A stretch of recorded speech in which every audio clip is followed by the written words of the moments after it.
Greetings, Rhode Island community of the deaf and hard of hearing.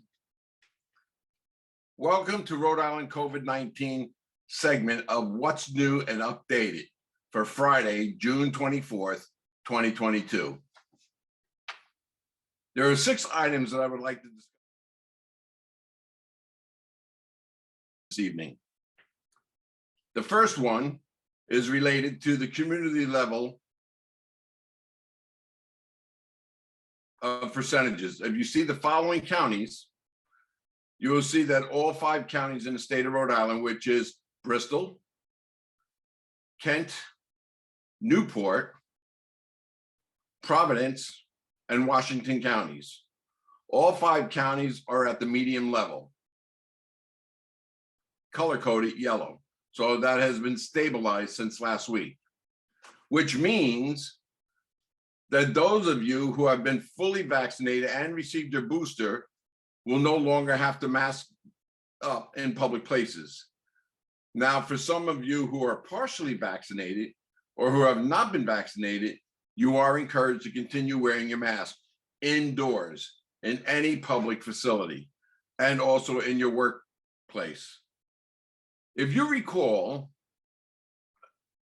I had showed you this, and I'm going to refer to this again.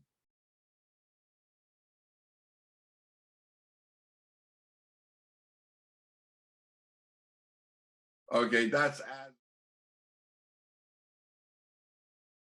as of the 24th. Now, the second thing I want to talk about is the vaccine and boosters. For the last couple of weeks, the CDC has made an approval to new 2 categories of people that can now receive their boosters. The first category are children from the ages of 5 to 17. They can now receive the Moderna booster in terms of their first booster. That has been approved. Historically, it was only Pfizer that was approved to do so, but now Moderna has been approved to also provide. So you parents who have children now have a choice to choose a booster either through Pfizer or Moderna for the first booster. The second category are infants from the ages of 6 months to 5 months. Finally, the CDC has approved 2 companies that can provide the vaccines for the boosters for those infants, and that is both Moderna and Pfizer. Again, that is for the children who are 6 months to 5 months old. That is new. So you parents, guardians, and family members who have children in that category, I recommend that you call your physician, your family doctor, or healthcare provider to follow up and to make sure that your child is ready to receive that booster, and perhaps maybe not, according to the information that the doctor will provide you. Okay, but those 2 companies have now been approved.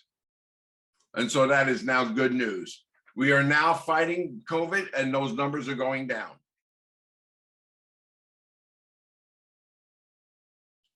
The third thing that I would like to speak with you about is that there are more groupings of people now who can receive their shots, vaccines, and boosters. And people want to know when they should get the shot. So there's been a lot of confusion because information has been changing. However, do not fret, because the CDC has now created a new tool, that has a tool that is up-to-date information in terms of who should get their shots and what kind of shots, and terms based upon their age and condition.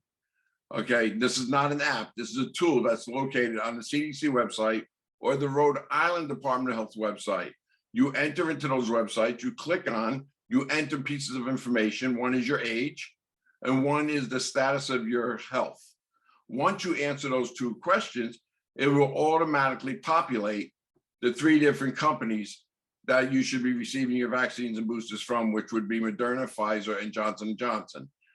It'll tell you whether you need the 2 shots and the 1 booster for your age and your condition, depending on the status. And so on the bottom, you'll populate an answer such as this. When I utilized the portal, it was very simply easy, friendly to use, and it really eliminates a lot of confusion. So if you're unsure in terms of where you stand in terms of what shots you need or whatever, that website tool is a good tool to use. The following website is as follows: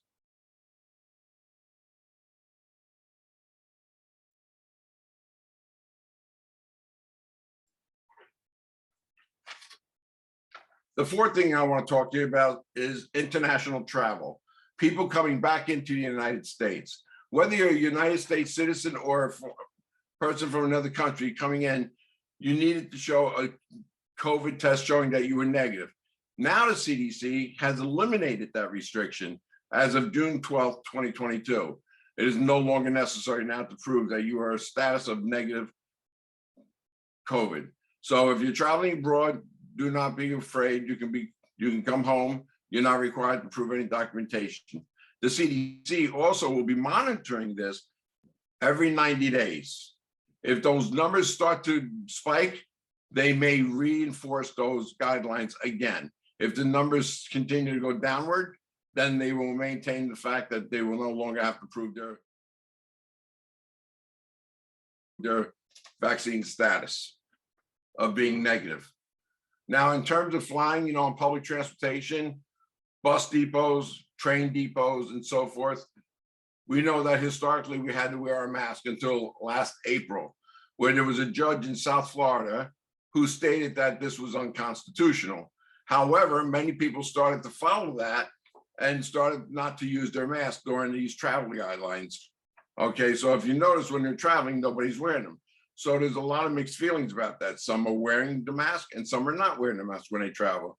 However, I do have to tell you that the CDC, based upon the statistics, really, feels that, public transportation is a high risk for exposure to contracting COVID-19. So if you're going on a bus or a train or a plane, they encourage you to protect yourselves and to protect others by wearing a mask. So I just wanted to let you know what that guideline is.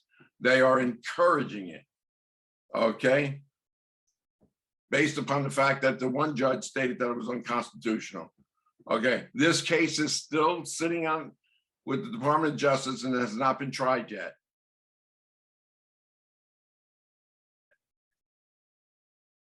Now, finally, the Rhode Island Department of Health has vaccines and testing sites in the state of Rhode Island, where you would go in there and make your appointments, you receive your vaccines or your boosters, okay? We wanted to let you know that this is now going to be terminated as of June 30th, 2022. They will no longer be in place. After June 30th, 2022, anyone who wants to get their vaccines or boosters and stuff will have to go to their own primary doctor or go to their healthcare provider or local pharmacy such as CVS or Walgreens. And those will be the available sites where you make your appointments to receive those vaccines and boosters. So the community centers such as the library, the school districts, places of religion who have been providing those shots, or testing centers, they are doing them now, they are running. The Rhode Island Department has them up and running now, and you can still pick those locations until June 30th of 2022. And then afterwards, you will be able to go to other places such as the local pharmacies.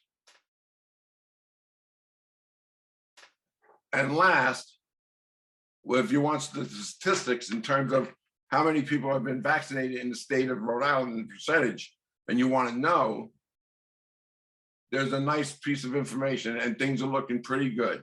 So first of all, when it comes to people being fully vaccinated with the 2 vaccines plus the booster, we have reached a 93.4%. Now, those who are partially vaccinated with at least 1 vaccine and 1 dose only and not their booster, those numbers are also looking good at 99%. That is almost 100%. That is looking really good. Now, the other one is fully vaccinated with 1 booster. That means getting 1 booster out of the 2. That number is 49.3%. That's almost half the population of Rhode Island. So when you consider 1 million people living, 500,000 people have already received their booster. Those numbers are looking good. The governor and the Rhode Island Department of Health is very pleased with that and wants to continue that upward trend for people to receive their boosters and receive their vaccines and so forth to get it to 100%. Okay, so I will share those numbers with you so you can see for yourself. So that's basically the events and the information I have for this segment of what's new and updated. So please get your vaccines, continue to get your boosters. And again, if you have any questions, feel free to contact me, Mike Baer, at the Rhode Island Commission for the Deaf and Hard of Hearing, or I can meet with you at your places of work or your groups if you want, and I can discuss further. My video number is 401-216-5414, or feel free to send me an email, and my email is as follows. Thank you, and see you again soon. Bye-bye.